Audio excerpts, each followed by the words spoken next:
There's something about seeing a courtroom drama play out in space that reminds me that no matter how far technology comes, people will still be people. Sometimes they're good, sometimes they're bad, and sometimes they're ugly. But one thing's consistent, they are always willing to talk things through. In today's live stream, we'll be breaking down some of the best courtroom episodes from Star Trek: The Next Generation. So grab your robe and gavel and let's start the show. Welcome to the Savage Stream, the weekly live stream where we talk all things Star Trek. And today we're going to be talking about the magic that happens when courtroom drama meets space. I am super excited for this episode. As always, there are timestamps below so that way you can jump to whatever episode you want to see next. So let's get started with episode number 7 on the list. Season 1, Episode 1, Encounter at Farpoint. Captain Picard and the crew are placed on trial by the godlike Q, who accuses humanity of being a grievously savage race. Picard must defend humanity's progress and morality to save his crew. Q is far from convinced, but does agree to let the ship go in the end. So this episode had to make the list, right? This is the pilot episode for Star Trek: The Next Generation. It is obviously all about courtrooms and trials. Well, actually, that's not true. Half of the episode is about courtrooms and trials and Q and his powers. The other half of the episode is about this space jelly that was trapped and then tortured on this space station to give them all of their wishes. It's a very confusing pilot. And I remember reviewing this episode for the podcast, the TNG podcast, something that I did with one of my best friends, which there's a link in the description below for that. And I remember us both saying, how on earth did this show get greenlit from this pilot? The pilot is confusing. We don't know what is going on. It's a weird introduction to all the characters, and somehow this show got picked up. And it's just amazing. And we actually asked that question several times going through season 1. We're just really, how did they not cancel this show? But we're so glad they didn't, because it gets so good, right? I think we decided that season 3 was the best, had the most consecutive strong episodes, I should say. But the show gets better and better. And thank God for all the OG TOS super fans who single-handedly made sure that this series survived. Because after watching this first episode, it shouldn't have. And I know, so thanks to you if you're one of those OGs who was watching it to make sure that, we could have all these new shows that we have today. Because if you hadn't done that, we wouldn't have had TNG or DS9 or Voyager or any of those. And we certainly wouldn't have the revolution and reboots that we're having today of Strange New Worlds and Discovery. So thank you. That being said, in this episode, Q is putting humanity on trial because he's Q. So, okay. And this is our first taste, not just of courtroom drama in TNG, because it's the first episode, but also our first taste of Q, but also this history lesson of courtrooms on Earth.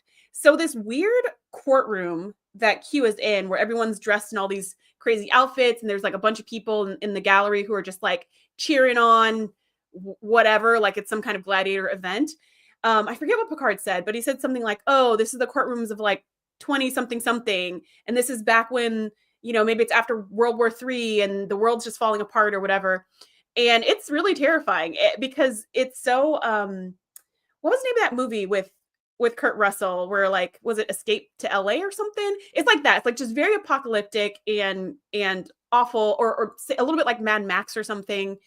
And it makes me wonder how on earth humanity got from, at the time of the filming, it was the 90s. So 90s culture to that Mad Max culture to space travel culture. What happened? What was that revolution? How were they saved from that, I guess? And even if we look at First Contact, the movie First Contact, which is so good, that movie totally still holds quality. We're hearing about, the first warp capable ship and how the Vulcans saw that and made contact with humans on Earth and how it started the whole thing. And in that movie, we see it's a little post-apocalyptic, right? They're kind of living out in the jungle or whatever. But even that is not as bad as this courtroom is in Encounter at Farpoint. So I don't know the timing of these things, but it just really makes me wonder, what brought them out of the darkness? And was that it? Was it warp capability and getting introduced to the Vulcans and learning that humanity is not the only creatures in the galaxy? Was that what turned it around from being just awful, just the ends of society, to becoming what ended up being the Federation. So I don't know, just curious. I'm wondering too, maybe some of those things are answered in Enterprise. Maybe they do flashbacks or something. Wouldn't know. I only made it to season 1 of Enterprise, and then I just could not do the show anymore. But I've heard it gets better, so I need to give it a second chance. Anyways, the reason why this is on the list is because obviously this is our first taste of Courtroom and TNG with space. And it's really kind of dumb because he was just like, humans suck. And Picard's like, no, we don't. Look, morality. And then they free the space jellies. And Q is like, all right, you guys aren't so bad. And then at the end of the show, and All Good Things, the series finale, Q is like, psych, you're still on trial because the trial never ends. And you're just like, bruh, like, what is even the point of this? So that's why it's first on the list, because it is our first glimpse, but also because it's like our worst example of all the examples we're going to go over today. Okay, I'm going to check the chat, and then we're going to hit episode number 6 on the list. By the way, hello to everybody who's watching live. Hello to everybody who's watching on the replay. Like I said before, there's timestamps in the bottom, so if you want to skip to the next thing on the list, feel free. Unless you're watching in real time, then you can't skip. Okay, checking over on the chat. Hello.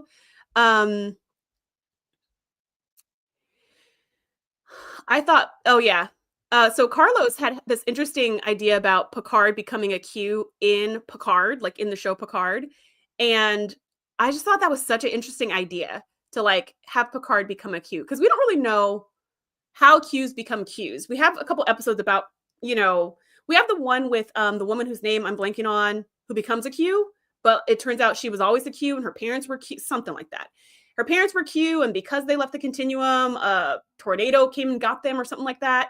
So she was still a Q. But then we have the episode of the Q who goes by Quinn, who like denounced Q-dom because he wanted to die. So, but we still don't really know how one makes that transition into being a Q, or, what they used to be before they became Q. But I think that's an interesting idea. The idea that Picard could become a Q. Okay, Nadia says, oh man, Encounter at Farpoint. I honestly would have been happy skipping this court episode, although I suppose you have to know about it so you understand the series finale. But do you? Nah, you don't have to know about it so you could understand the series finale, because the series finale is all about like time travel and maybe the world's going to be destroyed. And if you know anything about Q, like if you've seen any previous Q episode, you would just be like, oh, it's Q doing his Q thing. And then you'd be so surprised that it's actually not Q, it's Picard this time. But you know what I mean? Like, I don't think we needed that. We didn't need the pilot to understand the finale, but it is nice closure. Like, it's a nice closed loop, or I guess ultimately open loop forever, because they don't ever, humanity's always on trial, whatever. Carlos says, yeah, I didn't really like this episode. Same. PS2 Cypher says, Escape from New York. That is the movie I was thinking of. Does he do one that's also Escape from LA, or did I make that up, or was that the sequel? But I was thinking of Escape from New York. That's what this the trial in this episode reminds me of. Just this post-apocalyptic kind of steampunk, but mostly just dirty and impoverished and like violent society. Nadia says, after this episode, it's amazing that the series was greenlit. Agreed. If they got past episode 1, certainly Code of Honor would have been heralded as the end of TNG. Yeah, so we have episode 1, which is Encounter at Farpoint, which is confusing and like not awesome. But then we have Code of Honor, which is episode 3, which is one of the worst episodes in the history of all of Star Trek. We've got episode 2, which is The Naked Now, which is a straight up copy paste from TOS, The Naked Time. So it's not even, their very second episode wasn't even a new idea. Their third episode was a racist piece of trash. And then we have Justice, which is like episode 5 or 6, which again is off, like another, just trash episode. So, it's like a good like 7 or 8 episodes in, and you're just like, we're still doing this. I mean, if I remember I was watching this in real time as a kid, and I don't remember being as offended because I was too little to get it. But rewatching as an adult, if this was my week-to-week experience, I don't know. I don't know if I would have made it through the end of season 1 of TNG, to be honest. Nadia says, first contact with the Vulcans brought them out of the darkness. Yeah, okay, that makes sense. Nadia's quoting Counselor Troy in Encounter at Farpoint, where she says, joy and gratitude. That's what the space jellies were feeling when they were free to be together. Okay, PS2 Cypher says LA was the sequel. Okay, cool. I didn't make that up. PS2 Cypher says the African episode. Yes, Code of Honor was the African episode that somehow managed to, in my opinion, offend literally everyone. Like when you watch it, you're just like, ugh. Anyways, moving on. Let's go to episode number 6 on the list. Season 2, Episode 9, The Measure of a Man. When Starfleet orders Data to undergo a procedure to be dismantled and studied, Captain Picard argues for Data's rights as a sentient being. In the ensuing legal trial, Picard and Riker serve as opposing counsel in a groundbreaking debate about what constitutes life and personhood. The ruling affirms that Data is a sentient being deserving of equal rights. So this episode, I love this episode because Data's my favorite character. And so anytime we get a lot of Data, I'm happy. Almost anytime. There's only a handful of examples where I'm like, we could have done without that episode. Like the episode where Data dreams.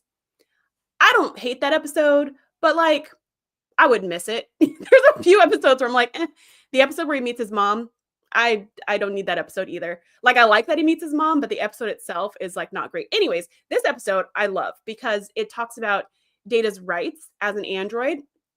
Super interesting, super fascinating. I love seeing Picard as like, he's a good one for giving speeches. He gives these impassioned speeches that are so clutch. And I don't know who the writers were specifically for the Picard speech that he was busting out all the time in season 1, but those speeches were so good and they just kept getting better.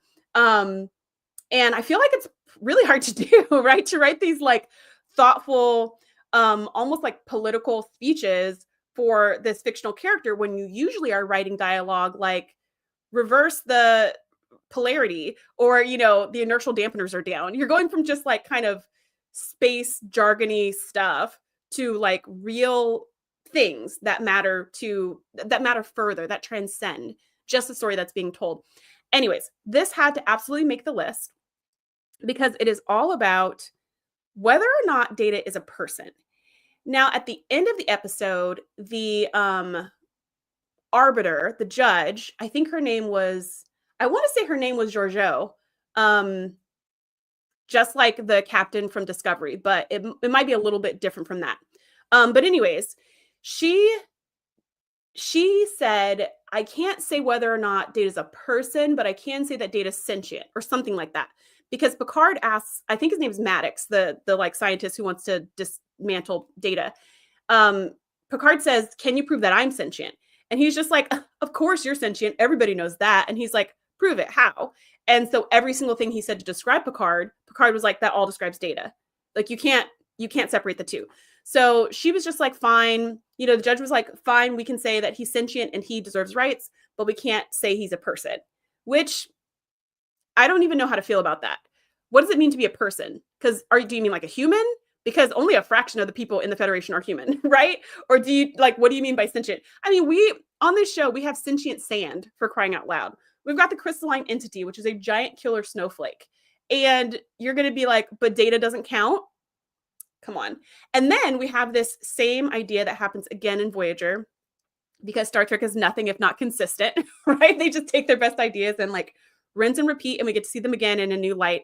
They have the same idea with the Doctor in Voyager, where they have a trial about him. And is he a person or is he a tool? Is he a program? Because if he's a program and not a person, then he doesn't have rights.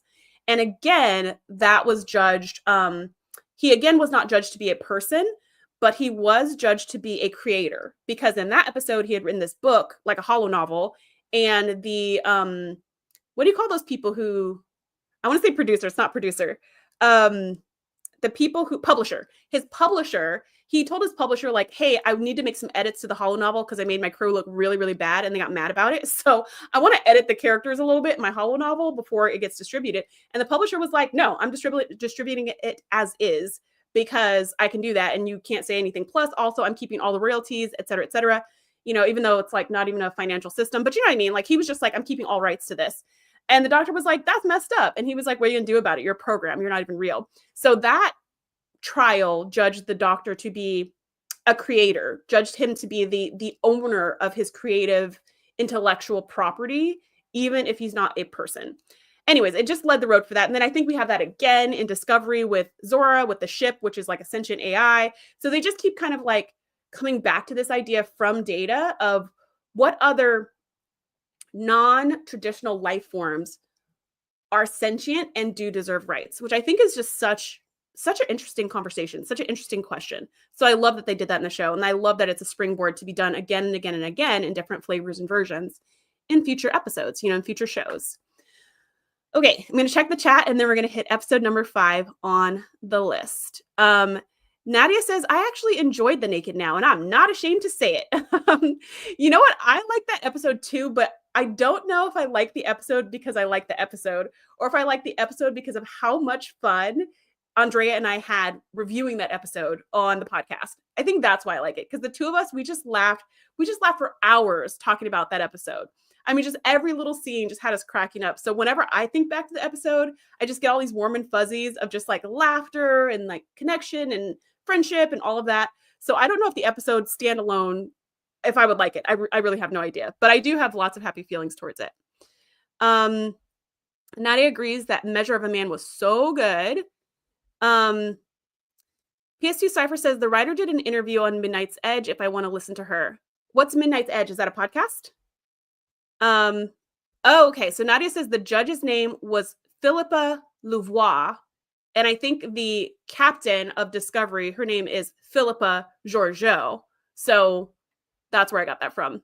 So clearly some writer or somebody on the show has some loved one named Philippa. And that's why that name keeps popping up, which is actually a pretty cool name.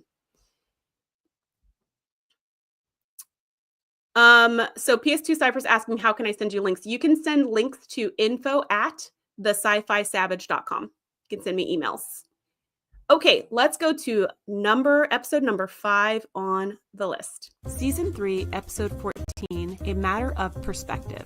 Riker is accused of murdering Dr. Apgar so he could steal his wife while visiting a research station on Starfleet business. The crew uses the holodeck to reenact witness testimonies and quickly discover that some testimony outright contradicts others. Troy senses that each person is telling their version of the truth, so her special abilities are not super helpful here. Surprisingly, Geordi discovers that Dr. Apgar accidentally killed himself while trying to murder Riker. Yeah, this whole situation was messy. So I talked about this episode before in our live stream of the holodeck shenanigans. So that was a whole episode of, I think, I don't know, like 10 or so episodes that were just about the holodeck, and they were really good. This one is a twofer because it's a holodeck recreation, and that's where the trial happens. It happens in the holodeck. It's so cool.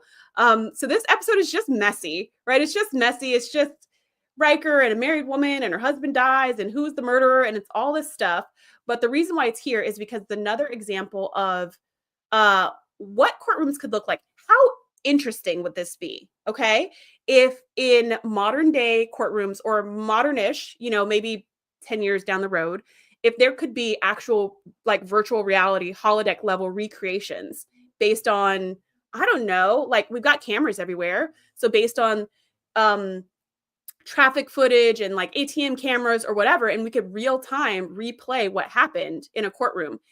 That's already what happens in criminal courtrooms, where it's the lawyer's job, it's the prosecutor's job to make their case about how the defendant is guilty of whatever. And they have to explain what the crime was. So they show pictures and photos. And when they do have video, they'll show footage. They'll interview witnesses. They'll talk to doctors and say, can you show me where on the body this could have happened, right? But imagine if you could actually do a holodeck recreation based off of everything. And in this episode, they were doing holodeck recreations based off of people's, like their memory, like how they described the incident.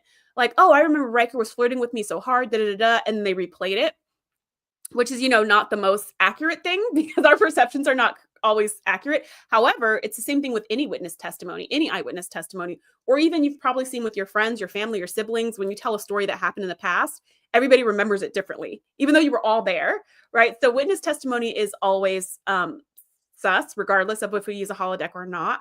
But I would think that the technology, certainly they have the technology in this episode, but they just didn't use it. But if we had the technology to recreate from all these cameras and footage and all that other stuff, there could also be technology where we could access our memories more directly. Like we could maybe put one of those neural monitors or whatever near our brains, but not like in our skin, that could somehow replay our memories, and we could actually see what happened. Like we could see the witness testimony without them having to be like, well, I think this happened, I think that happened. We could see what exactly happened from their viewpoint. And that would be wild. Like, I don't know how necessary that, like, I don't know how, if that would be helpful or not helpful, but it does feel very futuristic and super interesting. There's an episode of Black Mirror where they do have this tech, which, by the way, that show is so intense. So this is not me saying go watch Black Mirror, because it is absolutely not for everybody, and do not watch it with your kids. But there is one episode where they do have the technology where they can play back anyone's, not necessarily their memories, but their visual record. Whatever somebody's seen, they can replay their entire visual record from their entire lives. And so they use it to solve crimes. Sorry, hold on a second. My mom's calling. Hey, Mom, can I call you back? I'm on a live stream. Bye. That's the beauty of live streams. Yeah, so they can replay back their visual record, and they use it to solve crimes. Like if somebody's murdered or whatever, they put the little thing on their brain and they download it to some device, and you can see like who killed them. You can see their last few images that went through their eyes, which is so interesting. Creepy, but super interesting. So I wonder, like, if that technology existed along with holodeck technology, how would that change the court system, or would it change the court system? Maybe it wouldn't. I don't know. Okay, let me check the chat, and then we will hit episode number 4 on the list. PS2 Cypher says, I sent a link. Thanks, friend. Nadia says, if VR holodeck recreations could happen in the courtroom, OJ never would have won.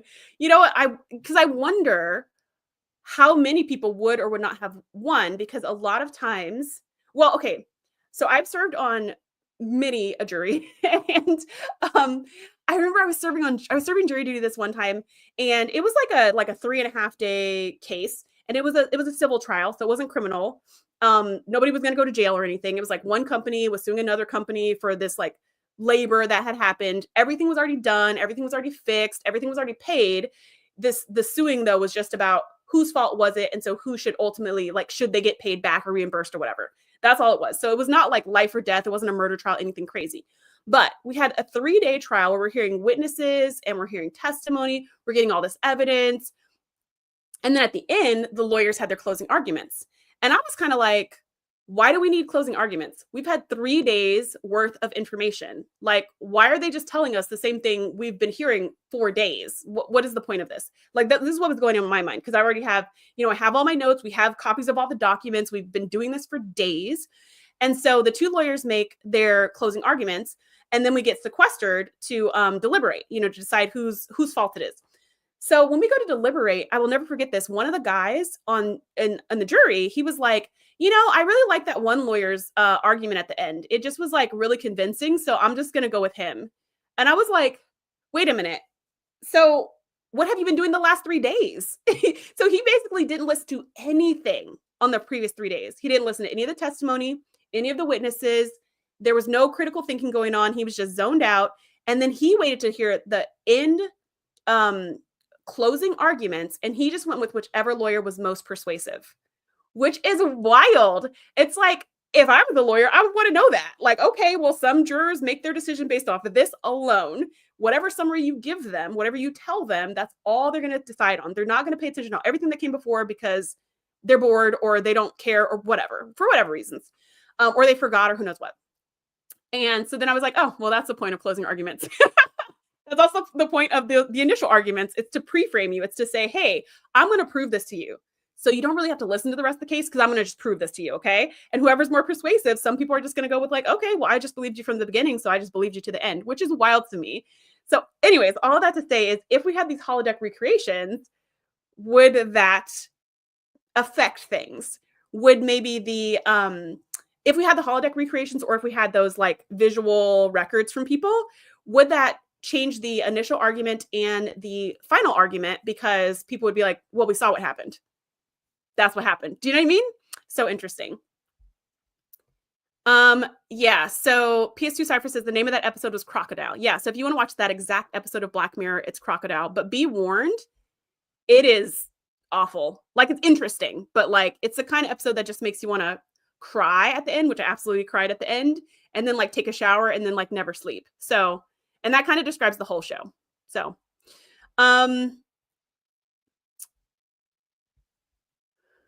So Nadia says, in my opinion, it's sad to think that this type of tech would work for prosecuting everyone, but the president of the United States, given the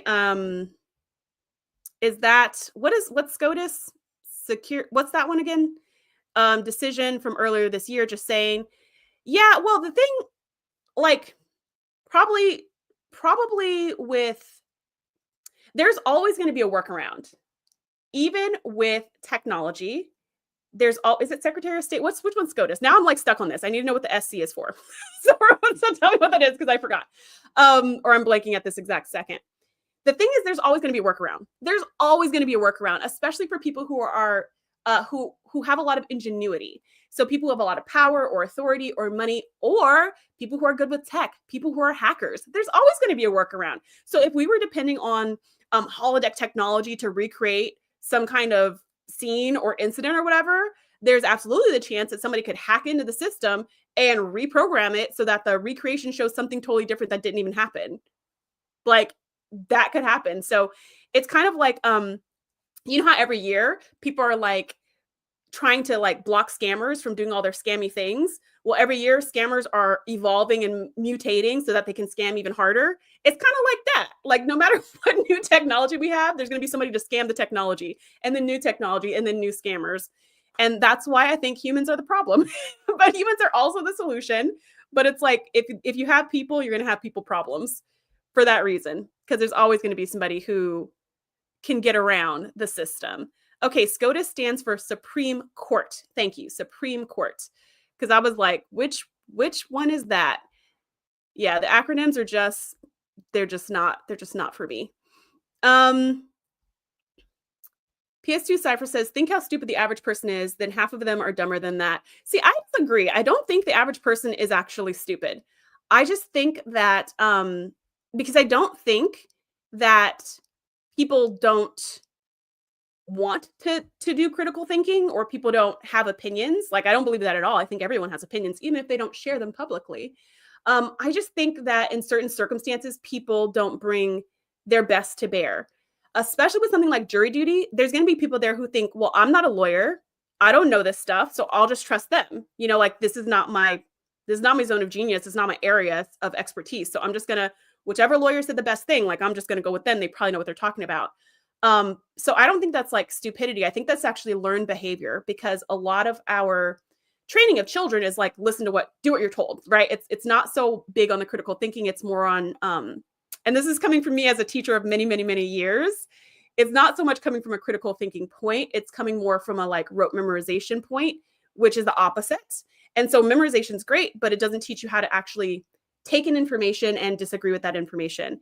And my personality is one where I'm always kind of like, I hear what you're saying, but do I agree? And so it's kind of like perfect for me to be on the jury, because I'm going to hear what people are saying and think, well, do I agree? Like, I'm not going to take anyone's word for it, either side. I'm going to be like, well, if you have to prove it to me, prove it to me. And a lot of people don't necessarily need proof in order to believe things. They're maybe a little more trusting, maybe a little less skeptical. But I don't necessarily think it's stupidity. I think it's just like I think there's a lot of different reasons. And I think not everybody's meant to be on the jury for sure.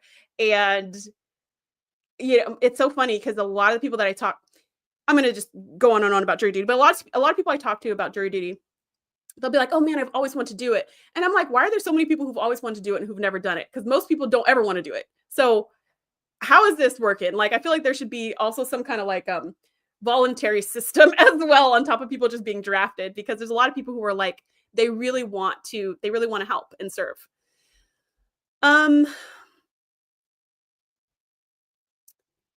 Let's see.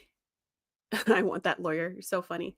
Carlos says, in the UK, we had this advert that just because you see it from one side, you're not seeing the whole picture. It was a man running, and it looked like he's going to beat some man up, but in the end, he was actually saving him. Oh, that's interesting. You reminded me of, there's a sign in New York that says, if you see something, say something. That's what I thought you were going to say. But now you're saying there's like two sides to the story. Yeah, and that's why I wonder, like, for that example where it looks like this man's running, he's going to go beat somebody up, but really he's running to go save somebody. If we had like all the cameras and stuff and we could see that image from all the angles and sides, would we be able to tell that better or not? I don't know. I guess we'll find out because technology is going to be invented at some point.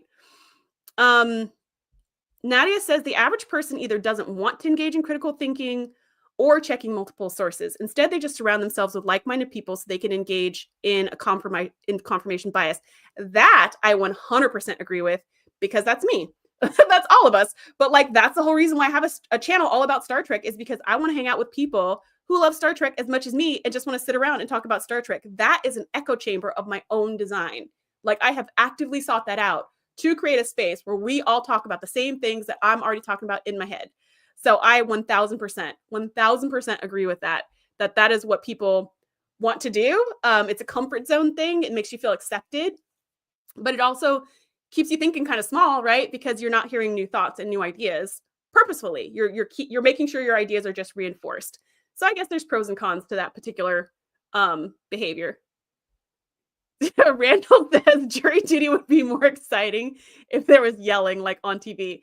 You know, it's so funny. Like, once I got into doing so much jury service, I was like, this is a little bit of a letdown, right? Because the judges are very serious, but like, it's not like Matlock or Perry Mason or whatever. Lawyers can't just be like, you killed him, didn't you? Confess. And they're like, I did. It's nothing like that. And it's so funny to me, because I think that would be ridiculous to do in real life. But also, I kind of expect it because I watch so much, like, you know, crime drama stuff, that I'm kind of expecting these sensational things. And like, that is just never going to happen. Nadia says, jury duty would be more exciting if Pauly Shore was involved. And now I'm dating myself. Yeah, if Pauly Shore was involved, I wouldn't do jury duty. I used to love Pauly Shore, and now like I'm kind of like, what was I thinking? Anywho, let's move on to episode number 4 on the list. Season 3, Episode 17, Sins of the Father. Worf discovers that he has a long-lost brother named Kern. He also discovers that his father has been labeled a traitor and his house faces ultimate dishonor. After meeting with the Klingon High Council, he realizes there's a political cover-up to protect the House of Duras. Worf agrees to take a DISC commendation in order to protect the Klingon Empire from civil war. So, I like this episode, and just in doing the little snippet that you just saw, I was reminded about how much I despise Duras. Like, I just do. Duras is the worst. He's just the freaking worst. Not only is he a huge traitor, and his dad was the traitor, and he knows his dad is a traitor, and he's throwing Worf under the bus and blaming him for his dad's treachery, and he's doing some kind of skullduggery in the background of the Klingon High Council so that he can have power and stuff. He also kills Kalar. Like, what the F, dude? And I do have to say, I love the Duras sisters, though. I think they are formidable, and not formidable, fun. I think they're fun enemies. Like, they're kind of frenemies, you know? Like, sometimes they're kind of like friendly, and sometimes they're just kind of deadly, but they're unexpected. But Duras himself can't stand this dude. And then Duras had a son who was supposed to like take over for the House of Duras or whatever. But then when the Romulan takeover sneaky attack with Sayla didn't work, the Duras sisters are like, peace out, and they left him to just be like executor or whatever, which is so messed up.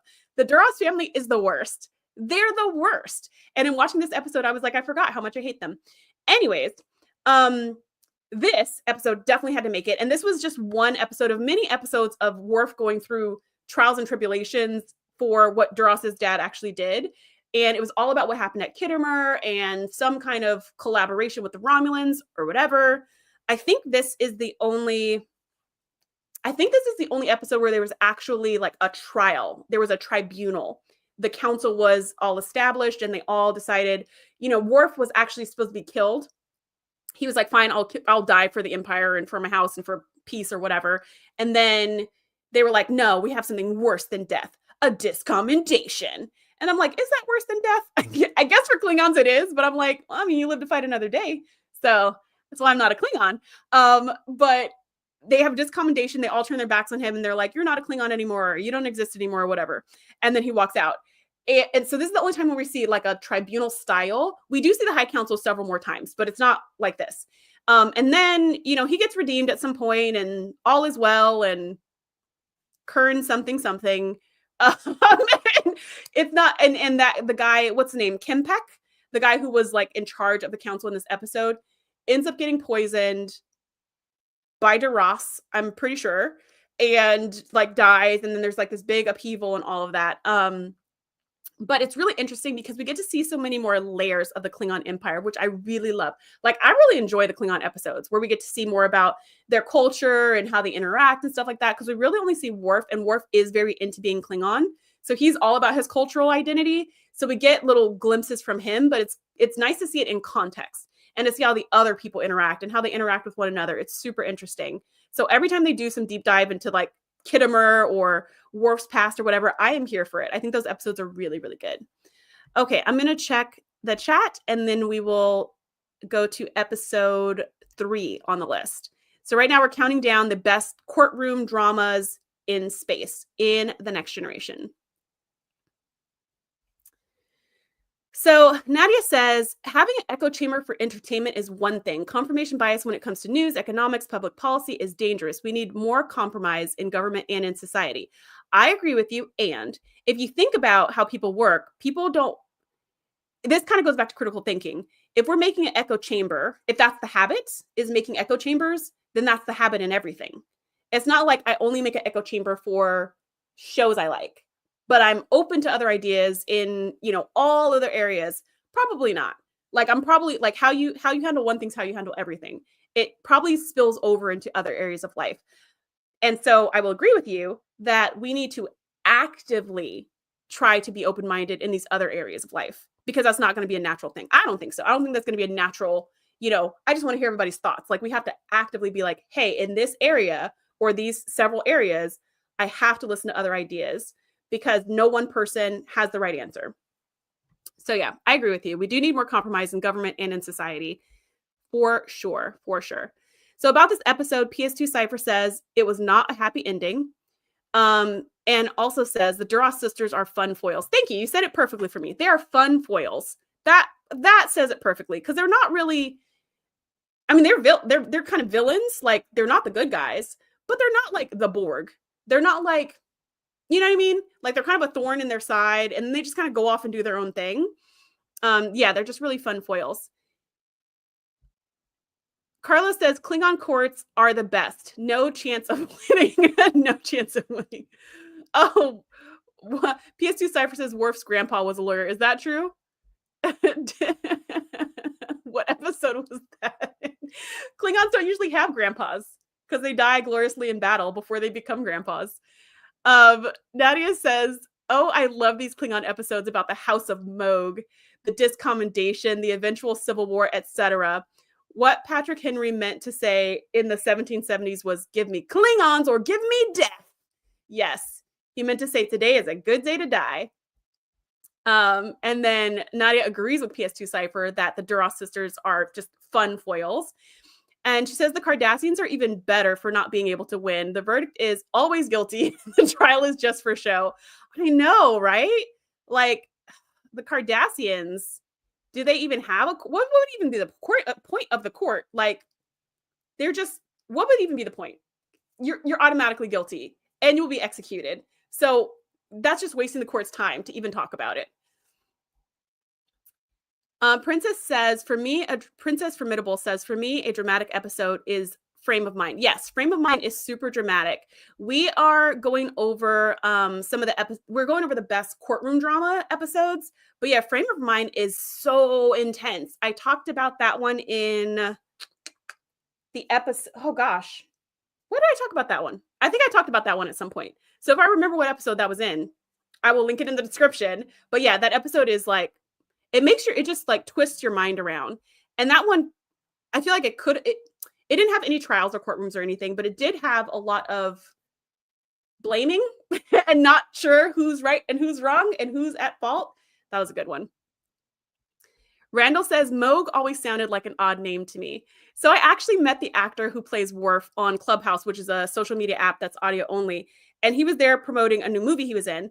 And his screen name was Son of Moog, which I just love that. Like, that was his username for the app. And I was just like, this is the cutest thing ever. Son of Moog.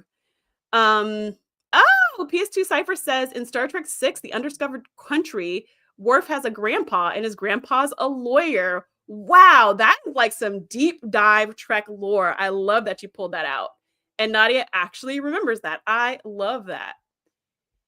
You get sent to the dilithium crystal mines. You know what I just realized the other day? I was making a video that dilithium and deuterium are different. Because I was saying it in a video and I was like, wait a minute. Those are two different words that both start with a D. And dilithium is what they're always looking for, like the dilithium crystals in TNG. But deuterium is what Voyager is always looking for, which is maybe the same thing, maybe different things. I think they're both fuel. Not really sure. Nadia says in DS9, the Cardassian courtroom is literally just meant for show. That is it. They say it's to reassure the citizens that the wheels of justice are working efficiently. Oh my goodness. Do you think any of the Cardassian citizens believe that nonsense? Because I don't think so. And then Nadia's like, oh yeah, I remember that episode when Kirk kicked that one alien in his knee. Oh, see, I thought that was the episode, not in the movie. Okay. Let's go to episode number 3 on the list. Season 4, Episode 13, Devil's Due. The Enterprise crew intervenes on a planet where a woman claiming to be the devil demands control as payment for a centuries-old contract. Ardra agrees to let Data be the arbiter of a court case to prove her claims while Picard serves as the opposing counsel. Ultimately, Picard shows Ardra to be a con artist using advanced technology to scare people. She's taken into custody and the planet remains free. This is one of my favorite episodes of like Star Trek. I love this of TNG, not of all Star Trek, but it's one of my favorite episodes of TNG. And I just think Ardra is such a great character. Like, I just love everything about her. A total con artist in Starfleet, which we have a couple con artist episodes. We have the episode in TNG with the guy who's from the future, but he's like not from the future or something like that. And then I think we have maybe one other con artist in Voyager. I don't know. But anyways, this one, I love it because Troy is even there in the beginning to like, do whatever Troy does, empathically read if she's lying. And she's just like, oh, no deception here. She believes it. But the thing is, a good con artist believes their cons. So once again, Troy's superpower is wasted here. And I just think this is such a fun episode. So she comes with all these powers and she's causing earthquakes and stuff like that. And it's everything that the contract said would happen. So these people on, I think it's called Ventaxin or something, whatever. The people on the planet made this deal with the devil 1,000 years ago because their world was in Mad Max zone, right? It was in total chaos. And so they made this contract with the devil that if you help us clean ourselves up and pull ourselves out of the gutter, in 1,000 years, you can have the planet and everything in its orbit. So Ardra shows up and she's like, done. Your society's great now. It's 1,000 years to the day. I'm here to collect my planet and everything in orbit, which at this point, the Enterprise is in orbit of the planet. So she's like, the Enterprise, also mine. And everybody believes her. Like everyone on the planet is like, oh my gosh, Ardra's here, the devil's here, and all of that. And Picard is immediately like, no, con artist, fake. Like he never falls for it, which I'm actually really impressed by because con artists, good con artists are so good because they're practiced at it. You know what I mean? A friend of mine recently got scammed by one of those, oh, you're going to get locked out of your Facebook account texts or, messages or whatever, emails, one of those scammers. And they ended up draining her bank account. Actually, no, they didn't drain her bank account, but they got access to all of her bank accounts. So she had to close all of her accounts and go back and close all of her credit cards, re-get into her Facebook account, all these things.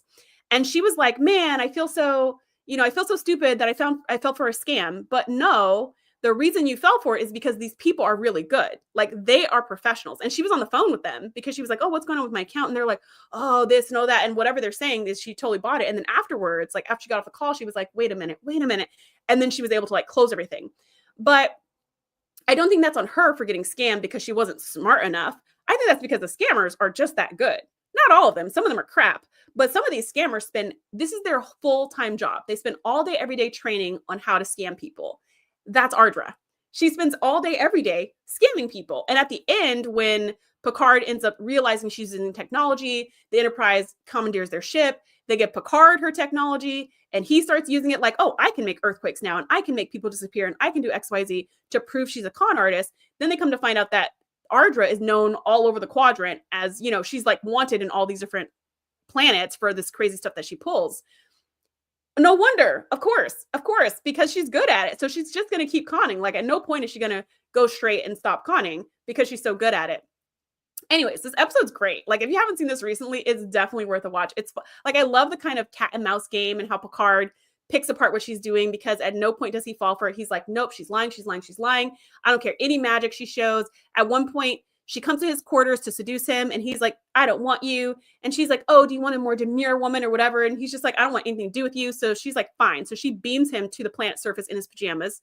So he's like, son of a gun. And he's like, Data, I think it was Data. He's like, Data, can you come get me? So Data comes in a shuttle because they've also blocked the ship's transporters. Ardra has blocked the ship's transporters. So Data comes in a shuttle, brings a change of clothes, gets Picard. When they're on the shuttle back to the Enterprise disappears in front of their eyes. And he's like, oh, come on, you know? And Ardra's like, yep, this is my magical power, right? I'm so impressed that Picard doesn't fall for it, because all of these things would be extremely convincing to me. Like, all of the things, like beaming into my quarters through shields, making my ship disappear, creating earthquakes with the blink of an eye. All of this sounds really legit. I don't think I would have believed she was the devil, but I don't think I would have been like, con, nope, it's fake. Like, I would have believed something, that she's got some kind of power or something. Like, at one point in the episode, they did wonder if she was a Q. And they were like, maybe she's a Q and she really does have these powers, which again, I think is like reasonable, especially with these Star Trek people who you're meeting all kinds of beings with all kinds of powers. I might have thought she was a Q, but Picard, even then when they were having that discussion, maybe she's a Q, Picard was like, nope, she's a flim-flam autist or something like that. He was like, no, she's a con artist. She's not a Q. Like, he was never swayed. And I really admire that, because I have been swayed a time or two in my life. And so just really impressed by that. Anyways, okay, I'm going to check the chat, and then we're going to hit episode number 2 on the list. By the way, everything in this list, usually I go from like least to best on these lists, but this time I just went in chronological order, because there's not really a least or best. They're just all court things. Okay, let's see. We got to scroll all the way back. So Princess Formidable says, what is your opinion on the family episode in TNG? The family episode, is that the episode after Best of Both Worlds, where Picard goes home and we see his brother and like their messed up relationship? Let me know if that's the one you're talking about, and then I'll tell you my opinion. Well, I'll tell you my opinion now. I didn't like that episode. But what's your question? Maybe there's like more nuances to my answer. Randall says the Duras sisters as actresses were happy to be in the movie. Then Robert O'Reilly Gowron tells them that Klingons die in movies. Klingons die in the movies. Worf didn't die. Oh my gosh. Princess Formidable says, I remember when I tried to watch it, my father took the remote and changed the episode, and the next day I watched it in secret.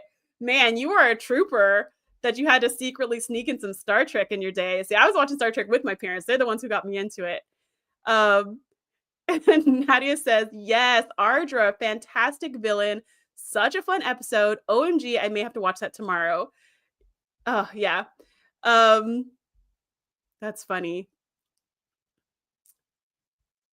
PS2 Cypher says, remember, it's not a lie if you believe it. And that's exactly how Ardra was able to fool Troy's superpowers of knowing if somebody is lying, is that I guess it's not a lie if you believe it. And best con artists believe their cons. Which, how do they do that? How do you fully believe in something you know you're making up? So impressive. Have you ever seen the show Leverage?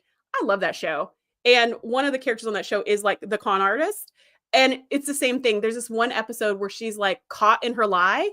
And the guy she's talking to is just like, I know you're lying. You didn't even pronounce your name correctly, because she stole her name from some other thing.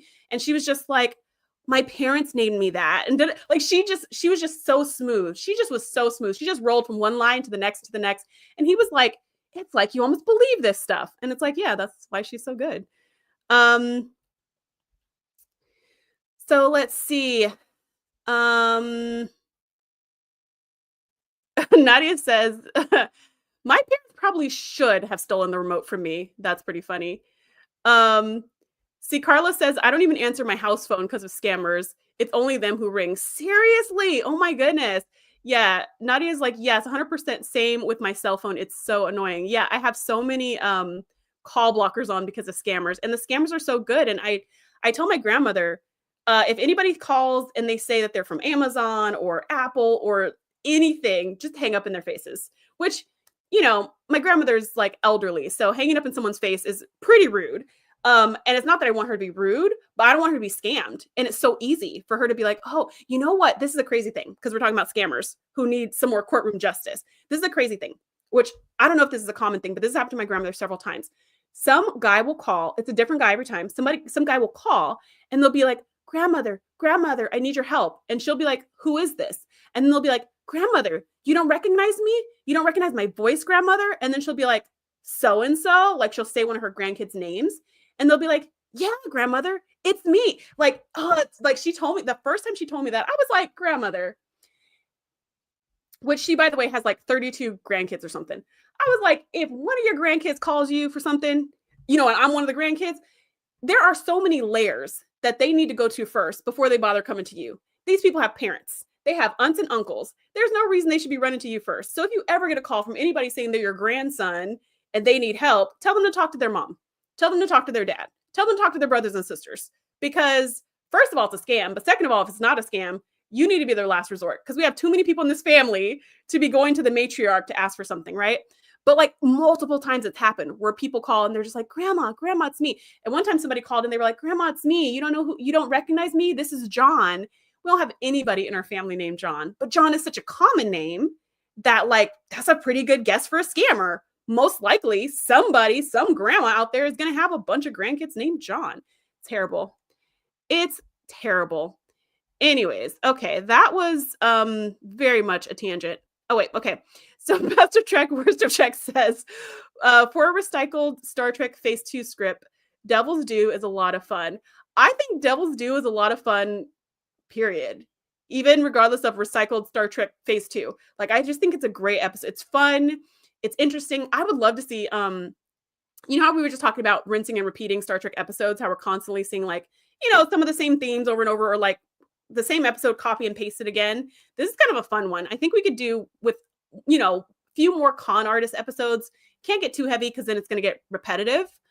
Princess Formidable says Data's performance as a Scalv Oscar winner. I don't know what that means. Maybe I'm reading this wrong, or maybe you're saying something else. Let me know if I'm misreading that and misunderstanding that. Oh, okay. You rewrote it. There it is. I just need to scroll. Data's performance as Scrooge is worth an Oscar. Oh, yes. Data's performance is everything. I love it when Data is acting like somebody else. Like, not just Brent Spiner and his genius, but when Data is acting like someone else, because he's got so much emotion and everything. And then as soon as the scene's over, he's like, was that acceptable? It's like he just goes back to not having emotion, which is so fascinating.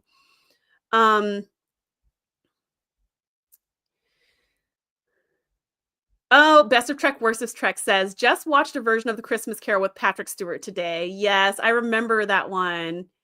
Nadia says, how was it? I've never seen it. I need to see if we can get it in Canada. And then Princess Formidable says, I love that movie. Yeah, it's good, Nadia. But I don't know if I've seen a bad version of A Christmas Carol. So I think they've all been good that I've seen. But yeah, it's good. It's good. It's worth seeing. Definitely see if you can find it on streaming. All right, let's hit episode number 2 on the list. Season 4, Episode 21, The Drumhead. An investigation into a possible attack against the Enterprise spirals into a witch hunt under Admiral Satie's direction. Even though Geordi and Data find the explosion was caused by fatigue and not sabotage, Satie is determined to rout out all traitors and bring them to justice. Finally, Picard gives one of his classic impassioned speeches, which brings the trial to a satisfying close. This episode is so hard to watch. This one is so hard to watch. Admiral Satie is the worst. Like, she's the freaking worst. At first, you're like, oh my gosh, there's something going on. And so in this episode, I couldn't find the scene, but I'm pretty sure it's this episode. But I could not find the actual clip to put in here. The warp core explodes. Not the warp core explodes, but there's an explosion in main engineering in the dilithium crystal chamber or something like that. But it looks like it's right next to the warp core. And because there's a Klingon on board who is stealing information. Okay, get this. He's stealing information and he's encoding the information into his DNA or into his amino acids or something like that, into his genetic code or into his molecules, some kind of way. And then he's transmitting that to the Romulans. How convoluted is that? There's all this stuff going on. There's like all this like spy versus spy stuff going on with this Klingon. So the episode opens with him in that same kind of courtroom area, and Riker and Troy are the judge and prosecutor or something, and Worf is also there for some reason. So it starts with this, and then you're like, okay, so the Klingons are doing something, or the Romulans are doing something. There's some kind of spycraft going on, and then there's an explosion. So then you're like, oh snap, it's an attack, and this is the first wave, and there's terrorists and all of this. So Admiral Sati comes on to root out the problem. But then Geordi and Data, after investigating, they realize like, oh no, just this part just wore out. It was just needed to be updated, needed to be fixed. We didn't notice, with all of our millions of things we do in engineering, we didn't notice that the little, part of this machine was wearing out, and that's what caused the explosion. So they realized it was from fatigue, not from sabotage. And so they tell her that like, oh, our bad, you don't need to come. Like, yes, that one Klingon was doing something shady, but the explosion had nothing to do with it. But Admiral Sati is like, no, there is evil here, and I will find it. And she just goes on this total witch hunt, and she will not be swayed. And she interviews everybody on the ship, including all the bridge crew, including Captain Picard himself, especially when he like disagrees with her. Suddenly he's on trial. Anybody who disagrees with her, because this whole time he's been like, okay, like tone it down. You're attacking people for no reason. And she just kept taking it up and up and up a notch. And then at the very end, the way Picard has another amazing Picard speech, but he confronts her with a quote from her father, because you can tell that she just adores her father, who I think is dead at this point, but he was like some famous judge, maybe. I think he was a famous judge, or I don't know. And Picard knew him, and everybody admired him, and everybody thought he was great. So, and she just like worships her dad. So he quoted her dad to her to point out the error of her ways. Like, a wise man once told me, your father, that blah, blah, blah, blah, blah. So that's why what you're doing is wrong. And that just like made her hit the roof, because she's like, how dare you bring my father up to me? Da, da, da, da. And she just goes off in the courtroom. And the other admirals who were there backing her up, they're like, oh, this chick is crazy. Like, wait a minute, this is a personal vendetta. This has gotten out of control. And whoever they bring in, some like more senior person, although I guess admirals are all the same rank, right? But they bring in some more senior person, and that other senior person is like, okay, based on this, we're done. Trial over, and they close it all down. So it's interesting, and it had to make the list because, courtroom drama. But man, is it hard to watch. It's like the opposite of Devil's Due. Like, it's not lighthearted and fun and interesting. It's just like more the ugly side of humanity, the ugly side of nature, the us versus them, the self-righteousness that can turn everybody into an enemy.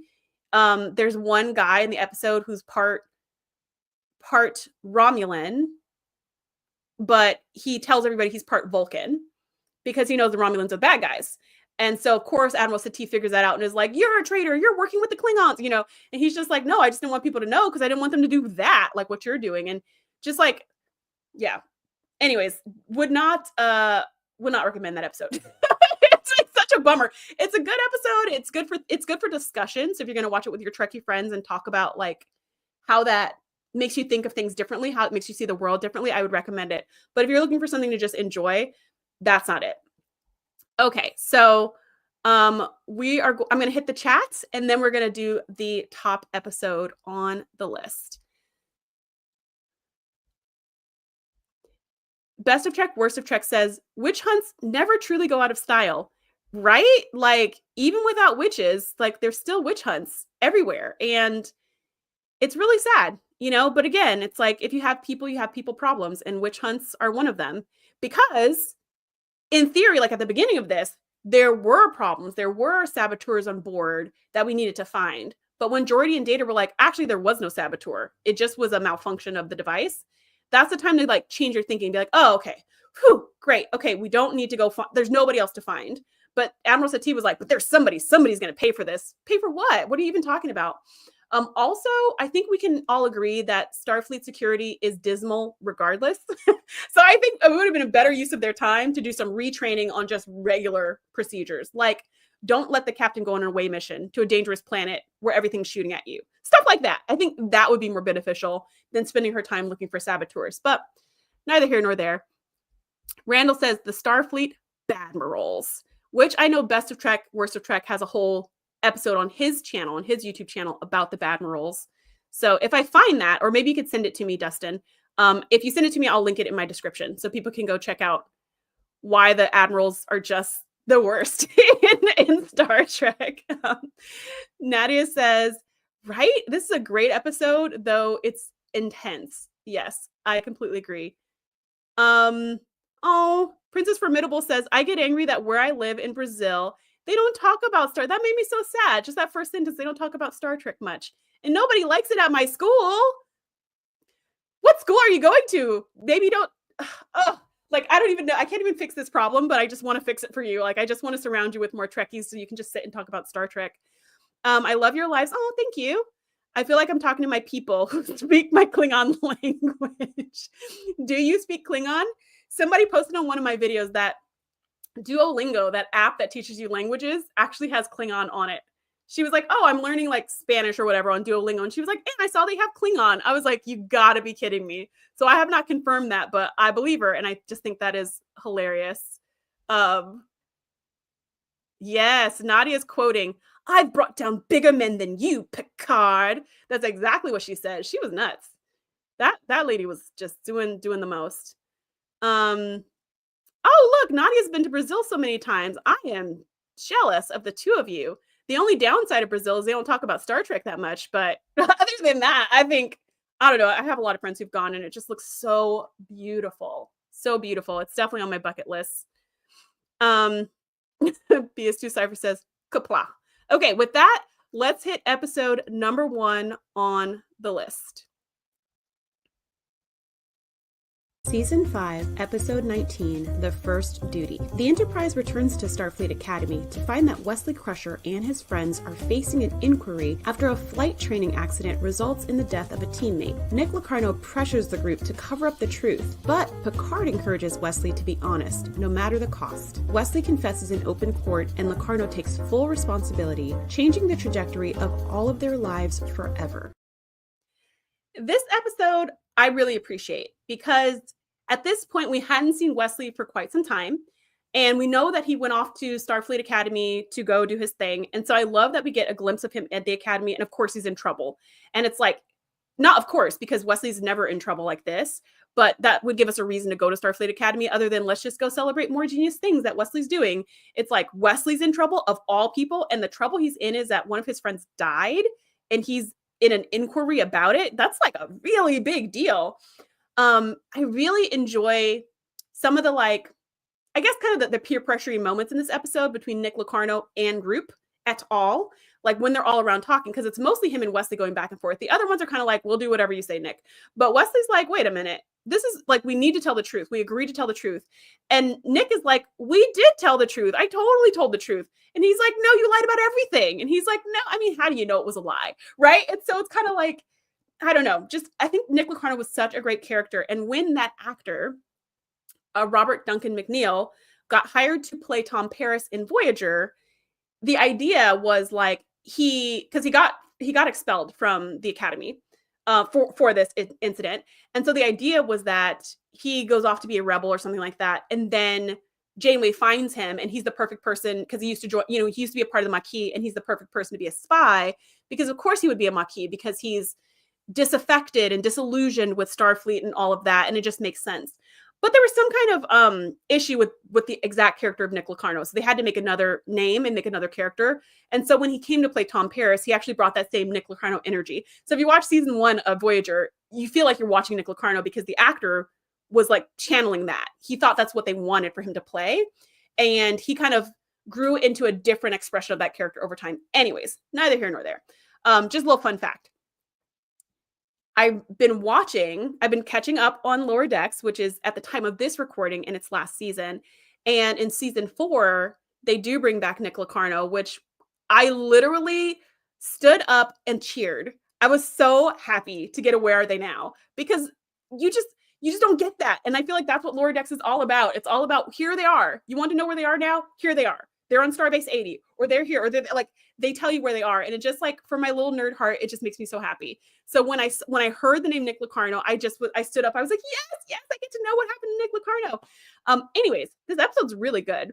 And at the end, here's the interesting part that I've forgotten, the twist at the end of the episode. I remember that Wesley confessed and that Picard convinced him to confess. But here's what I forgot until I was doing this little clip. One, I forgot that Picard gave him an ultimatum.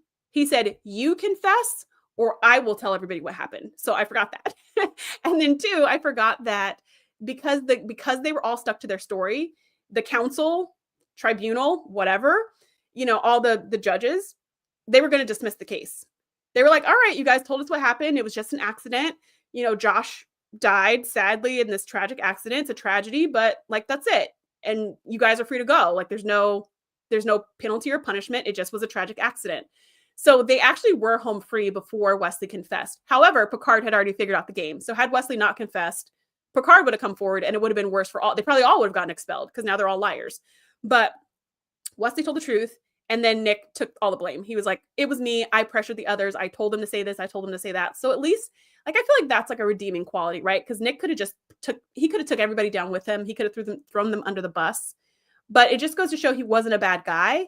They were just overly ambitious. They wanted to do something really cool that hadn't been seen in 100 years.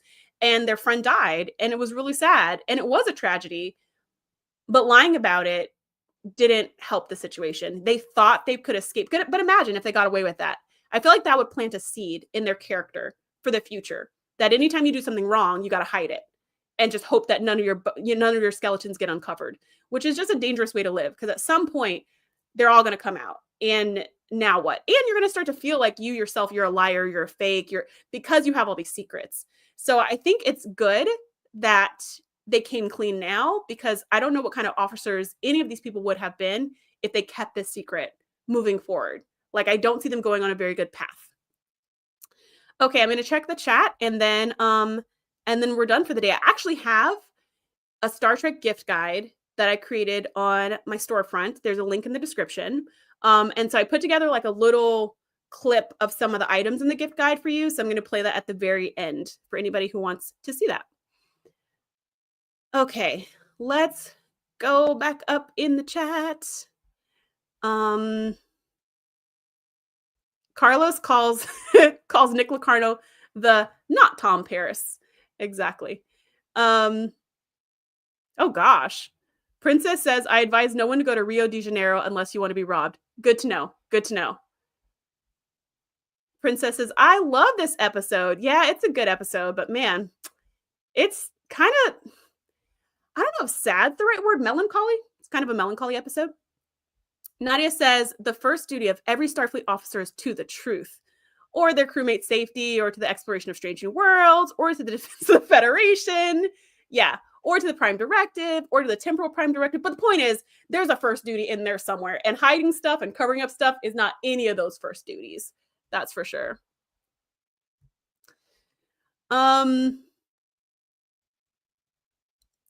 The story is regurgitated that Tom Paris was not Locarno to avoid paying the writer some royalties, but not a true story. Yeah, I've heard that as well. I don't actually know. Like, I never did a deep dive. My co-host on the podcast did a deep dive, and that's what she found in whatever her research was. I never did research to find out why they did that. But if they had done that, it would have made no sense for Tom Paris to be, what was he, like a lieutenant or whatever? Because if he was Nick Locarno, he would have gotten kicked out of Starfleet, so he would have no rank. Like, he wouldn't even have the ensign rank, right? He would still be a cadet. So maybe that would have given an opportunity for Harry Kim to be promoted. Just saying. PS2 Cypher says, Tom Paris softens up after the first season. I completely agree. Best of Trek, Worst of Trek says, Tom was redeemable and Nick was not. I don't know. I think he could have. I think he could have been. Best of Trek, Worst of Trek also says it feels more like Tom is just Nick from an alternate reality. He got a hold of one of those red data pads with a deep bevel. Oh my gosh. Nadia says, I thought Nick was redeemable. I think he could have learned from that and matured. Then again, I have been called Pollyanna before because I can be overly optimistic. No, I agree with you, Nadia. I agree that Nick was redeemable because of the fact that he took full responsibility in the end to save his crewmates.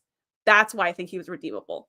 Had he dragged them all under, threw them under the bus, say it wasn't my idea, it was actually Wesley's idea all along, or anything else like that, then I would agree with you. Like, yeah, he's not a person of high character. I think he got freaked out about the death of a friend and got scared that they were going to get in trouble, and he panicked and he lied.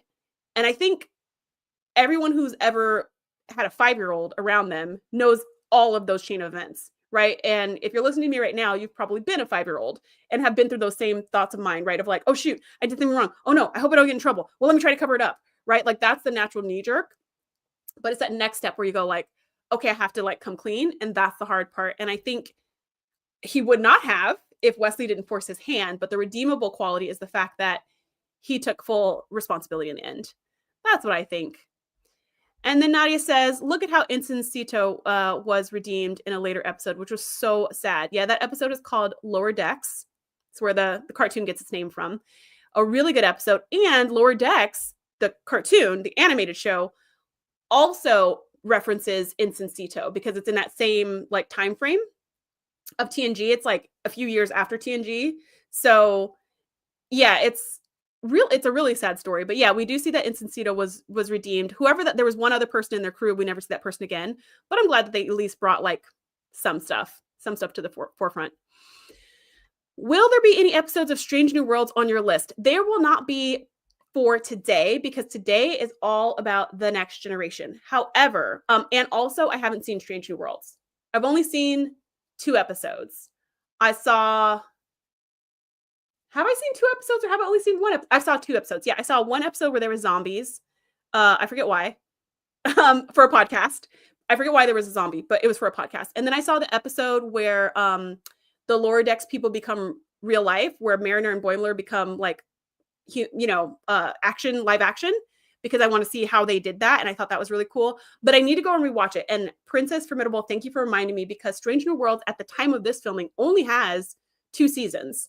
And I think each season has either 8 or 10 episodes, but not that many.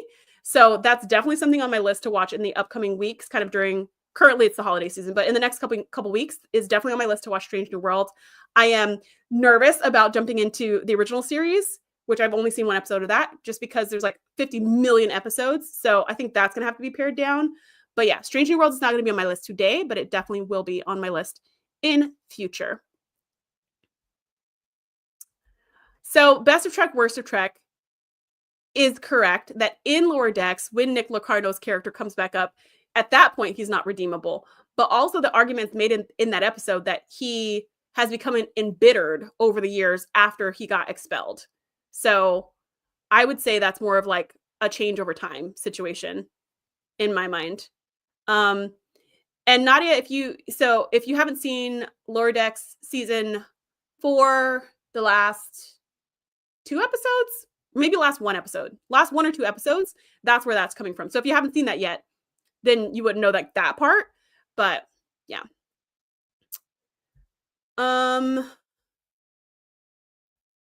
Best of Trek, Worst of Trek also says that Robert Duncan McNeil, this is the actor who played both Nick Locarno and Tom Paris, said that Nick's irredeemability was a thing. Let me ask you something, Dustin. Is irredeemability a thing? Is that a word? Because that's a really good word. Let's see. Can't wait for future. Okay, so Nadia says, I really enjoy Strange New World. Can't wait for future seasons. I'm actually glad that there's only 2 seasons at the time of this recording, because it'll be easier for me to catch up. Then when there's like 7 seasons and there's 26 episodes per season, that's freaking overwhelming. Okay, well, that is the end of the list for today. Thank you so much for everybody who's coming, watching live. Thank you for everybody watching on the replay. I do have a video of my Star Trek gift guide coming up. It's pretty short. But before that, at the time of this recording, it is Thanksgiving Eve here in the United States. So I want to say happy Thanksgiving to everybody who celebrates. And I want to say I'm thankful for you. Whether you're watching live or on the replay, I am so thankful for you being my lovely, wonderful, fun echo chamber where we can just sit and talk about Star Trek and episodes we love and characters we love and, things we think are true that maybe aren't true, or things we think are false that maybe are not false. I love hearing your opinions and your viewpoints and just chit-chatting with you. You guys are the best part of my Wednesday. I am so grateful for you. Thank you, thank you, thank you. And I will see you next time because we do this every Wednesday. Actually, just for those of you who are here, because some holidays are coming up, there will still be videos. It just won't be live, but it will be premiered. So if you're available, you can still watch it in real time with all of the rest of our beautiful echo chamber. So with that said, have a great rest of your day, and I will see you guys next time. It's official. We are living in the future. Slay your next cosplay with this sleek and sturdy Section 31 comm badge. It comes with a strong magnetic backing that keeps it secure without putting holes in your clothes. Oh, and did I mention that it's also a Bluetooth speaker? Not only can it play your favorite tunes, but it can also send and receive calls and text messages, making it an actual communication badge. It comes with a handy USB-C charger, and the best part is the satisfying sound it makes when you press it. This board cube is the coolest nightlight in the Alpha Quadrant. The detail on the packaging alone already tells you how intricate the design is going to be. This collectible doubles as a Bluetooth speaker, allowing you to wirelessly enjoy the sound of your favorite playlists or episodes seamlessly. The charge port is in the back and uses the included USB-C cord. Pushing the button turns on the light and cycles through several catchphrases. This one is my favorite. But the most exciting part is how good it looks in the dark. Resistance is futile when it comes to this adorable Acutus rubber ducky from Tubbs. They have a whole range of Star Trek ducks, but when I saw this one, I knew I needed to get it immediately. I mean, just look at the detail on this. It's gorgeous. My favorite part is how it comes in its own little tub for storage or display. But wait, there's more. I have curated a list of over 50 different Star Trek inspired items that any fan would geek out over. Just click the link in the description to see my top picks.